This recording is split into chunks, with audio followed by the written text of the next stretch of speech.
নমস্কাৰ সকলোকে মোৰ সৰু channel Ritumoni blogs and recipe এই চেনেলটো সকলোৱে মৰম দিব বুলি আশা কৰিলোঁ। এই চেনেলটোৰ জৰিয়তে মই কিছুমান একদম সাধাৰণভাৱে বনোৱা কিছুমান ৰেচিপি আপোনালোকৰ মাজলৈ লৈ আহিম।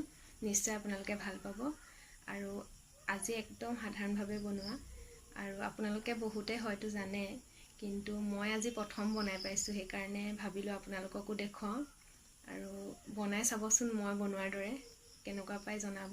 আৰু আহকচোন আজি চাওঁ মই বনোৱা একেবাৰে সাধাৰণভাৱে বনোৱা এটা ৰেচিপি। আহক।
ৰুটিৰ লগত পৰিৱেশন কৰিব নিশ্চয়